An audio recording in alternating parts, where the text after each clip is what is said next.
The rain drummed against the floor-to-ceiling windows of Grind Coffee House, Seattle's signature drizzle, creating rivulets that distorted the view of Pike Place Market across the street.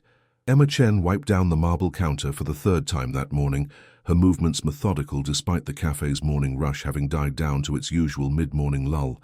She glanced at her Apple Watch, 10:47 a.m., right on schedule. The bell above the door chimed, and Emma didn't need to look up to know who had entered. Marcus Sterling's footsteps were as predictable as his order, confident, purposeful strides in Italian leather shoes that probably cost more than most people's monthly rent. "Good morning, Mr. Sterling," Emma said, already reaching for the largest cup size. "Double shot espresso, extra hot, no sugar?" Marcus approached the counter, his tailored navy suit impeccable despite the weather outside. At 45, he carried himself with the assured bearing of someone who'd never been told no in a business meeting. His salt and pepper hair was perfectly styled, and his Patek Philippe watch caught the ambient lighting as he pulled out his wallet. "You know, Emma," he paused, reading her name tag as if they hadn't had this same interaction dozens of times over the past 6 months. "That's exactly the kind of attention to detail that separates successful people from, well, everyone else." Emma smiled politely, the way she'd perfected during her 2 years working here. "I just try to remember what people like. Makes the day go smoother for everyone." "See, that's customer service thinking," Marcus said, leaning against the counter as she prepared his drink. "But what you should be thinking about is customer experience architecture. Every interaction is a touch point in a broader ecosystem of value creation." The espresso machine hissed as Emma pulled his shots, the sound filling the momentary silence. Through the window behind Marcus, she could see the Space Needle piercing the grey morning sky, its observation deck barely visible through the low-hanging clouds. "Customer experience architecture," she repeated, handing him the cup. "That sounds pretty complex." "Everything worthwhile is complex, Emma, but that's what separates the entrepreneurs from the employees." Marcus took a sip and nodded approvingly. "You've got potential, though. I can see it in how you handle the morning rush, how you remember details. Have you ever thought about starting your own business?" Emma felt the familiar flutter of amusement mixed with mild irritation. "I've thought about it," she said carefully. "Most people just think. Successful people act." Marcus pulled out his phone, checking what appeared to be stock prices. "Tell you what, I come in here every morning anyway. Maybe I could share some insights with you. Real-world business knowledge.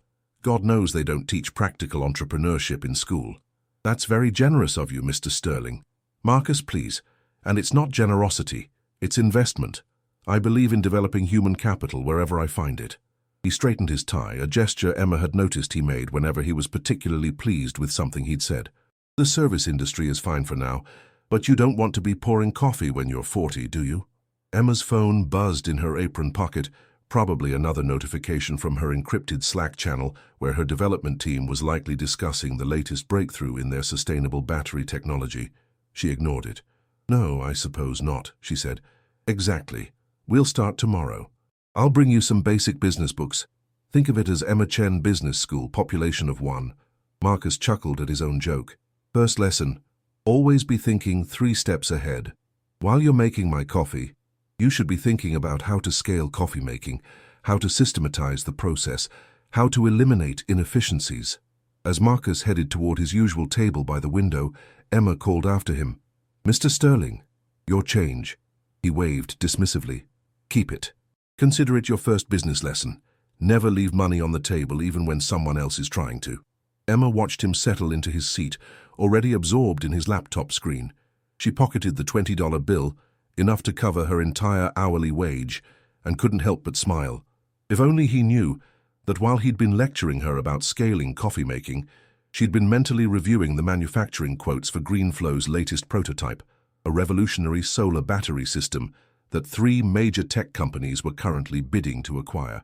But Marcus Sterling, for all his business acumen, had never learned the most important lesson of all. Never assume you know someone's story. The next morning arrived with unusual sunshine for Seattle, golden light streaming through the cafe's windows and illuminating the dust motes that danced above the espresso machine. Emma had arrived early, using the quiet time before opening to respond to emails from her engineering team and approve the latest marketing mock-ups for GreenFlow's upcoming product launch. She'd just slipped her phone back into her apron when Marcus entered, carrying a small stack of books and wearing an expression of determined benevolence. "Emma." Perfect timing. He approached the counter with more energy than usual. "I brought you some reading material." Emma glanced at the books as she began preparing his espresso: The Lean Startup, 0 to 1, and Good to Great. All books she'd read years ago, back when she was actually building her first company in her Stanford dorm room. "These look intense," she said, playing her part. "The best education always is. But don't worry, we'll start simple." Marcus set the books on the counter. "Tell me, what do you think is the biggest mistake most people make when they want to start a business?" Emma considered her answer carefully. She could give him the textbook response he was clearly expecting, or she could offer something more nuanced based on her actual experience running a $50 million company. She chose a middle path. Maybe thinking they need to have everything figured out before they start? Marcus's eyes lit up. "Excellent. See, you do have business instincts.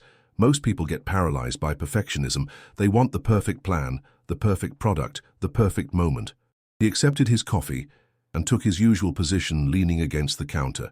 But successful entrepreneurs understand that action creates clarity, not the other way around. The irony wasn't lost on Emma. She'd spent 3 years in stealth mode, perfecting GreenFlow's technology before even considering going public with the company, but she nodded thoughtfully. "So you just start, even if you're not ready, especially if you're not ready." Ready is a myth. Marcus gestured toward the window, where Pike Place Market was beginning to show signs of morning activity. "You think the guy who started Starbucks felt ready when he opened his first store? Howard Schultz was selling coffee beans out of a single location in Pike Place Market.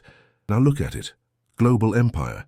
Emma followed his gaze toward the market, where she'd actually had lunch with her lead investor just last week, discussing GreenFlow's expansion into European markets. They'd sat at the same cafe where Schultz had supposedly gotten his inspiration. "But how do you know what people actually want?" she asked, genuinely curious to hear his perspective. "I mean, you could start something you think is great, but if nobody wants it, now you're asking the right questions." Marcus pulled out his phone and showed her what appeared to be a business app. "Market research, customer validation, minimum viable products. You test small, fail fast, iterate quickly." "Fail fast," Emma repeated. "That sounds scary." "Fear is just excitement without breath," Marcus said, clearly pleased with the quote. "The point is, you learn from failure. Every successful entrepreneur I know has failed multiple times. The difference is, they got back up." Emma's phone buzzed again. This time she could see it was her CTO texting about a potential breakthrough in their energy density calculations. She let it wait. "Have you failed at things, Mr. Sterling?" "Marcus," he corrected automatically. "And absolutely. My first company crashed and burned spectacularly, lost my investors' money, had to move back in with my parents at 28. He laughed, but Emma caught a brief shadow crossing his expression. "Best thing that ever happened to me, actually. Taught me humility." Emma nearly choked on the sip of water she'd been taking.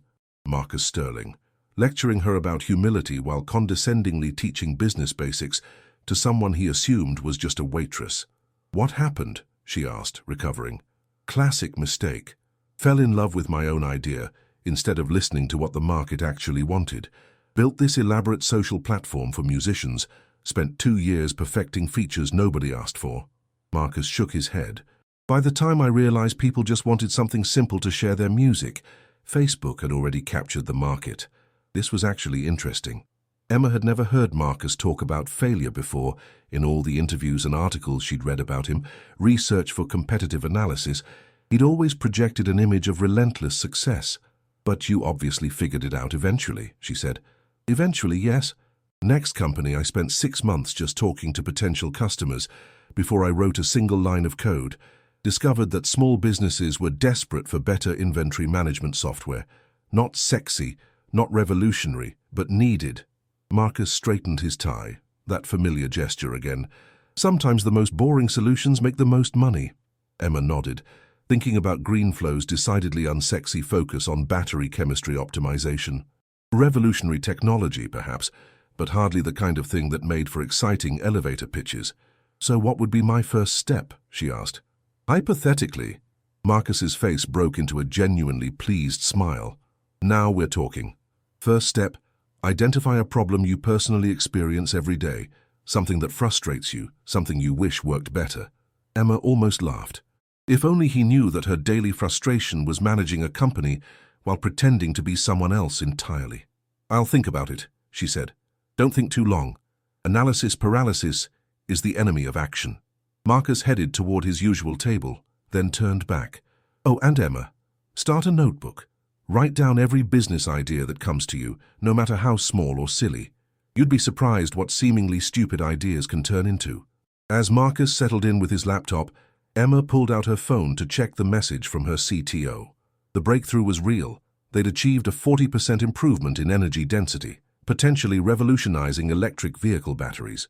She glanced over at Marcus, absorbed in whatever he was working on, probably never imagining that his student was about to change the world.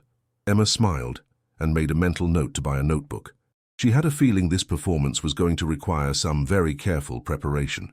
2 weeks into Marcus's unofficial mentorship program, Emma had filled half a notebook with what she privately called fake business ideas, problems she pretended to notice for the first time, solutions she acted like she was just discovering. The irony of reverse engineering beginner enthusiasm was not lost on her. This particular Thursday morning brought with it the kind of persistent Seattle mist that seemed to seep into everything, leaving the city feeling soft-edged and contemplative. Emma was restocking the pastry display when Marcus arrived, earlier than usual, and carrying what appeared to be a leather portfolio. "Emma, perfect, I have something exciting to show you." He approached with the energy of someone who'd had a breakthrough. "I've been thinking about our conversations, and I realized we need to move beyond theory." "Good morning to you too, Marcus," Emma said, unable to suppress a smile at his enthusiasm. "Let me guess, double-shot espresso, extra hot, no sugar. Actually, make it a cappuccino today, I'm feeling celebratory." He set the portfolio on the counter and opened it to reveal what looked like a business plan template. "I spent last night creating a framework for your first venture. A step-by-step guide to launching your own business." Emma felt a flutter of genuine concern. This was getting more elaborate than she'd anticipated. "Marcus, I appreciate the effort, but no buts. Success requires structure." He spread out several printed pages. "Look, I've identified 3 potential business opportunities that would be perfect for someone with your skill set and limited capital." Despite herself, Emma was curious. She leaned over the counter to examine his work while the espresso machine heated up. The first option was a food delivery service specializing in healthy options. The second was a cleaning service for busy professionals. The third was an app for rating and reviewing local service businesses. "These are thorough," she said, noting the market research and financial projections he'd included. "I don't do things halfway. When I commit to mentoring someone, I'm all in." Marcus pointed to the food delivery concept. "This one's my favorite. Low barrier to entry, scalable model, and it plays to your customer service strengths. Plus, Seattle's food scene is exploding." Emma steamed the milk for his cappuccino, buying herself time to think. She was genuinely impressed by the quality of his analysis, even if the ideas themselves were fairly conventional. "You really did your homework. Market opportunity waits for no one. While you're hesitating, someone else is building the business you wish you'd started." Marcus's phone buzzed, and he glanced at it with a frown. "Speaking of which, I need to take this call. It's my head of development." He stepped away toward the window, and Emma caught fragments of his conversation.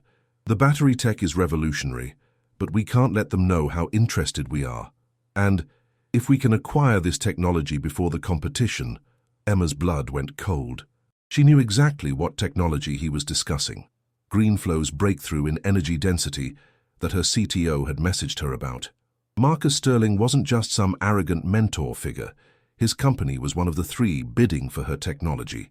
She quickly pulled out her phone and texted her business partner, Sarah Kim, who handled Greenflow's external relations. "Sterling Industries is one of our potential acquirers." The response came back immediately. "Yes, they're pushing hard for an exclusive meeting." "Why?" Emma stared at Marcus through the window, watching him gesture animatedly as he spoke. This changed everything. The man who was condescendingly teaching her business basics was simultaneously trying to buy her company. "Emma," Marcus had returned, slipping his phone into his jacket. "Sorry about that. Where were we?" "The food delivery service," she managed, her mind racing. "Right. Now the key to any food business is understanding your customer base." Marcus leaned against the counter, completely unaware that Emma's entire worldview had just shifted. You need to identify the pain points. Busy professionals who want healthy options but don't have time to cook. Parents juggling work and family. Health-conscious consumers frustrated by limited choices. Emma nodded mechanically, but her attention was split. Through her peripheral vision, she could see her phone lighting up with messages, probably more updates about the acquisition discussions. The beautiful thing about this business model, Marcus continued, is that it's asset-light. You don't need a kitchen or a restaurant. You partner with existing healthy food providers and create the logistics network. Logistics network, Emma repeated, thinking about the complex supply chain Greenflow had built to source rare earth materials for their batteries. Exactly, and here's where most people fail. They think small. They focus on their neighborhood, maybe their city. But if you build the right systems from day one, you can scale nationally. Marcus pulled out a pen and started sketching on a napkin. Look, you start with delivery radius mapping, then optimize for driver efficiency, then develop the technology platform to handle increased volume. Despite everything, Emma found herself genuinely engaged. Marcus might be arrogant, but he wasn't stupid. His approach to scaling was actually quite sophisticated. But what about competition? She asked. There are already big players in food delivery. Now you're thinking like an entrepreneur. Marcus's eyes lit up. Competition validates the market, but it also shows you where the gaps are. The big players optimize for speed and variety, but what if you optimized for health and sustainability instead? Emma's phone buzzed again. This time she couldn't ignore it. The preview showed it was from her lead investor. I'm sorry, Marcus, I need to check this quickly. My roommate has been having some issues. She opened the message. Emergency board call in 30 minutes. Sterling Industries just made an aggressive preemptive offer. Everything okay? Marcus asked, noticing her expression. Yeah, just roommate drama. Emma forced a smile. You were saying about sustainability? Right. See, this is where your generation has an advantage over mine. You inherently understand that consumers, especially younger ones, will pay premium prices for businesses that align with their values. Marcus gestured toward the window, where a Tesla was pulling into a parking spot. Look at electric vehicles. 10 years ago, people bought cars based on price and performance. Now they buy them to make a statement about climate change. The irony was almost overwhelming. Marcus was using electric vehicles as an example, while simultaneously trying to acquire the technology that could revolutionize EV batteries, completely unaware that he was lecturing the person who had developed it. That's actually really smart, Emma said, meaning it. The key is authenticity. Consumers can smell fake environmental commitment from a mile away. If you're going to build a sustainable food delivery business, you have to commit fully. Electric delivery vehicles, compostable packaging, partnerships with local organic farms. Marcus was getting more animated. It's not just marketing, it becomes your operational advantage. Emma's mind was spinning. Here was Marcus Sterling, corporate acquirer, inadvertently giving her insights into how he thought about sustainable business models, information that could be incredibly valuable in the upcoming negotiations. Marcus, can I ask you something? She said carefully. In your experience, when big companies acquire smaller ones, especially tech companies, what are they really buying? Interesting question. Usually it's one of three things: technology they can't develop themselves, talent they want to acquire, or market position they need to maintain competitive advantage. Marcus paused, studying her face. Why do you ask? Just curious. Sometimes I read about these huge acquisitions and wonder what makes a company worth millions when it's just a few people with an idea. Ideas are worthless, Emma. Execution is everything. Marcus straightened his tie. But when someone has both a revolutionary idea and the ability to execute it, that's when acquisition prices go through the roof. Emma's phone rang. Sarah Kim's name appeared on the screen. I really need to take this, Emma said apologetically. Of course, but think about what we discussed. The food delivery concept has real potential. Marcus gathered his papers. Tomorrow I want to talk about customer acquisition strategies. How to get your first 100 customers without spending any money on marketing.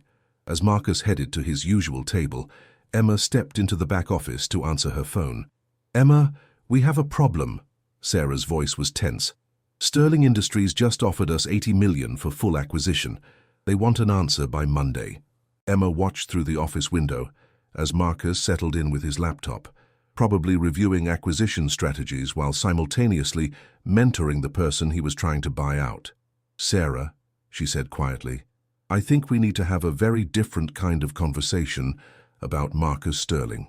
The weekend passed in a blur of encrypted video calls, financial projections, and strategic planning sessions held in Emma's Capitol Hill apartment.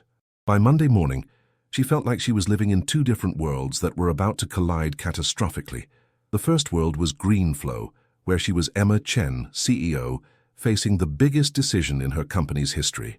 Sterling Industries' $80 million offer was generous, but it came with conditions that would essentially dismantle everything she'd built. They wanted exclusive rights to the technology, her entire development team, and a 5-year non-compete clause that would prevent her from working in sustainable energy. The second world was Grind Coffee House, where she was Emma the waitress, receiving business advice from the very man trying to acquire her life's work. She arrived at the cafe early, hoping to center herself before facing Marcus. The morning light was different today, sharper, more focused, as if even the weather was reflecting the heightened stakes. Marcus entered at exactly 10:47 a.m., as predictable as ever, but Emma noticed something different in his demeanor. There was an edge to his confidence, a tension she hadn't seen before.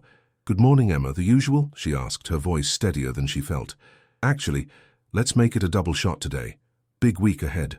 Marcus approached the counter, but instead of his usual relaxed lean, he remained standing, checking his phone repeatedly. "I wanted to talk to you about something important." Emma's pulse quickened. "Oh? I've been thinking about your situation. Young, smart, stuck in a service job with no clear path forward. And I realized something." Marcus pocketed his phone and looked directly at her. "Sometimes the best business education comes from seeing real deals happen in real time." "I'm not sure I follow. My company is in the middle of a major acquisition, revolutionary technology, brilliant young founder, the kind of deal that could change entire industries." Marcus's eyes were bright with excitement. "Would you be interested in observing some of the process? Not the confidential parts, obviously, but the strategic thinking behind it." Emma felt like she was in a surreal dream. "You'd let me do that?" "Consider it advanced coursework in Emma Chen Business School." Marcus's phone buzzed, and he glanced at it with satisfaction. "The founder of this company is probably about your age, maybe a little older. Started the business while in college, built it from nothing. Perfect example of what's possible when you combine vision with execution." "What kind of technology?" Emma asked, amazed at how steady her voice sounded. "Energy storage, specifically battery technology that could revolutionize electric vehicles." Marcus accepted his coffee but didn't move toward his usual table. "The applications are enormous. Every car manufacturer in the world would want this technology. It's the kind of innovation that comes along once in a generation." Emma felt a strange mix of pride and terror. "Sounds impressive." "It is, but here's the interesting part, and this is an important business lesson. The founder is completely anonymous. Nobody knows who they are, which is both brilliant and potentially problematic." Marcus lowered his voice conspiratorially. "From a negotiation standpoint, it's incredibly difficult to acquire a company when you can't get a read on the actual decision maker. Why would someone want to stay anonymous? Could be many reasons. Maybe they're younger than investors would take seriously. Maybe they have other business interests they want to protect. Or maybe they just understand that mystery creates leverage." Marcus finally moved toward his table. "But in my experience, anonymity only works until it doesn't. Eventually, big decisions require showing your face." Emma watched him settle in, her mind racing. Marcus Sterling was essentially telling her that he was frustrated by her anonymity, while simultaneously giving her insights into his acquisition strategy. The complexity of the situation was almost overwhelming. Her phone buzzed with a text from Sarah. "Sterling's team wants to schedule a call with the founder for Wednesday. They're getting impatient." Emma typed back, "Can we stall until Friday?" "Why?" Emma looked over at Marcus, who was now absorbed in his laptop screen, probably reviewing the very acquisition documents that would determine her future. "I need to understand what we're dealing with." The cafe's lunch rush provided a welcome distraction, but Emma found herself watching Marcus throughout the day. She noticed how he took calls, always stepping outside for anything sensitive. She observed his work patterns, intense focus punctuated by rapid-fire texting sessions. Most importantly, she started to understand his negotiation style through the fragments of conversations she overheard. They think they have all the leverage because the technology is unique. Anonymity only works if you're willing to walk away from the table.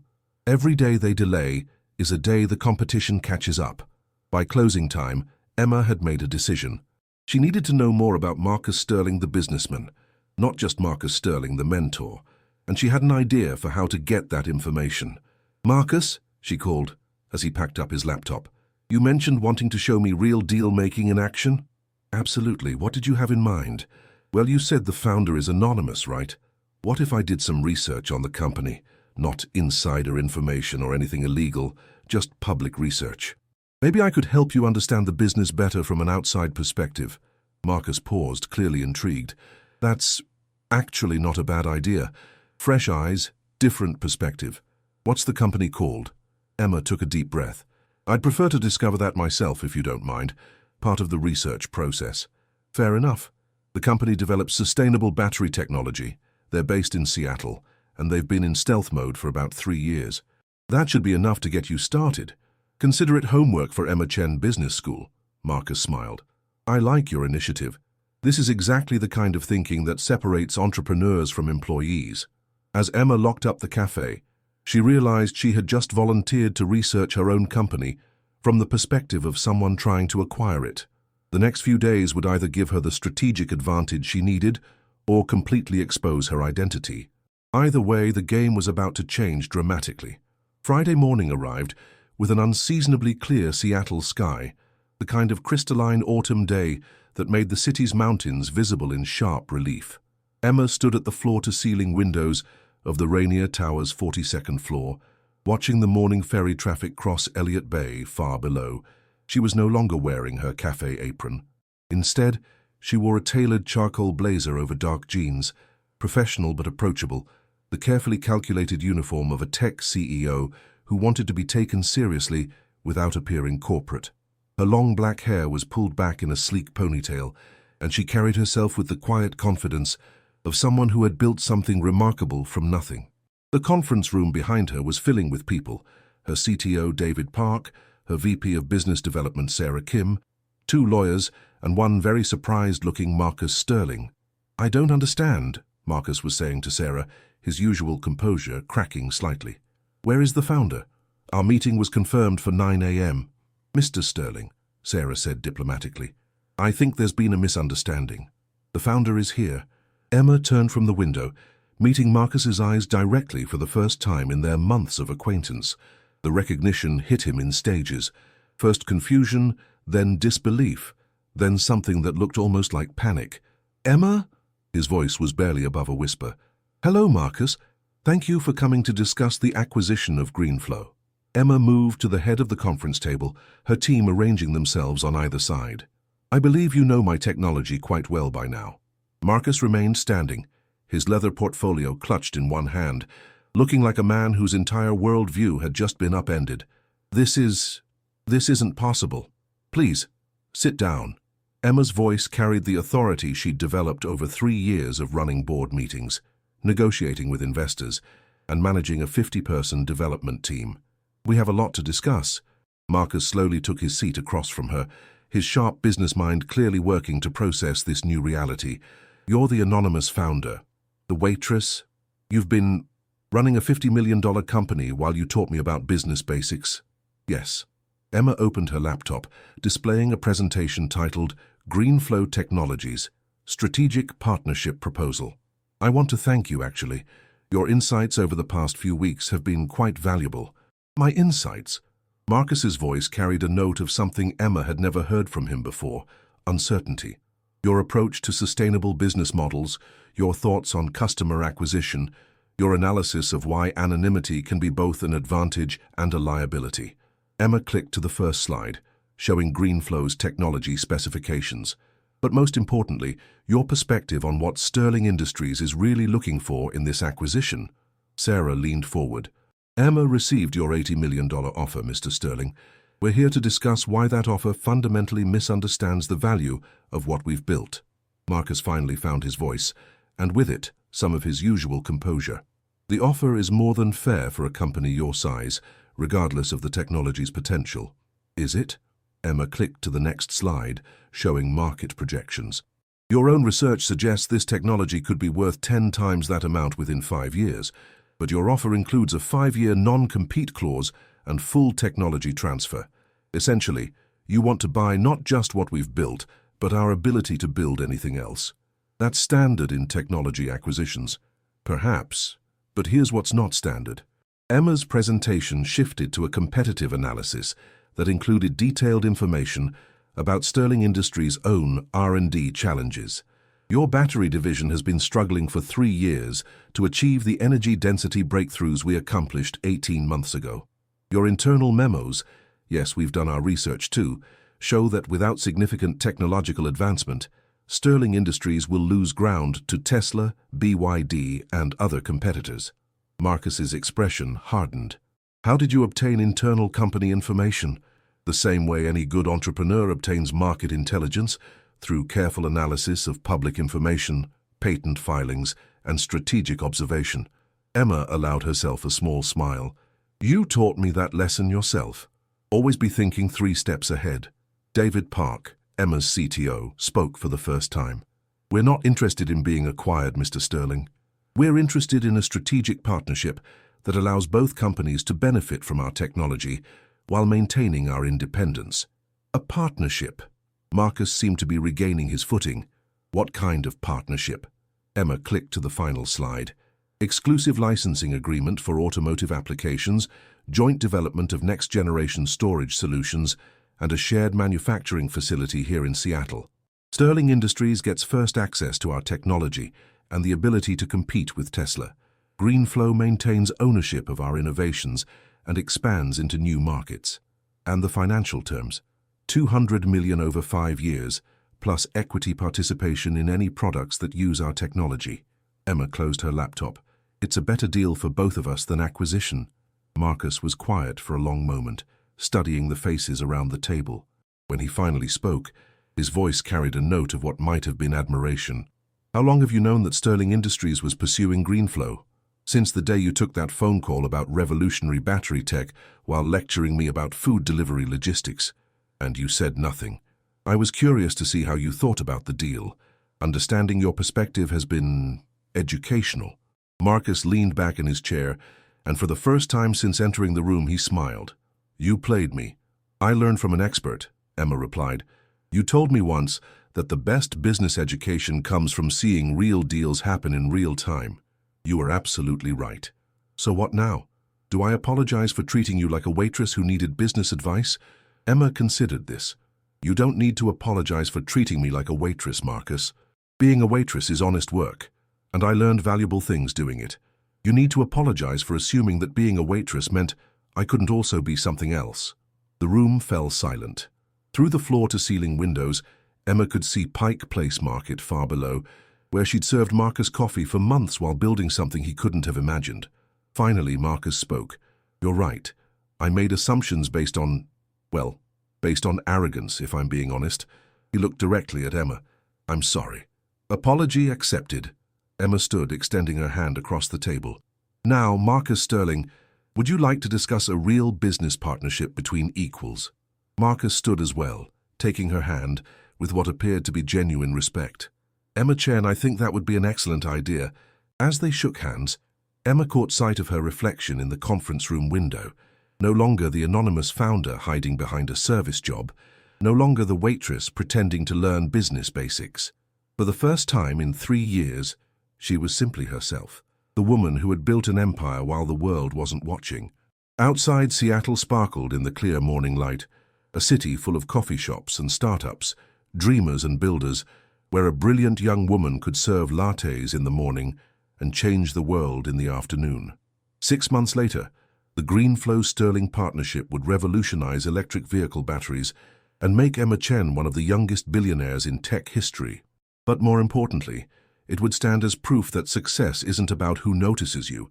It's about what you build when you think no one is looking. Marcus Sterling learned to ask better questions.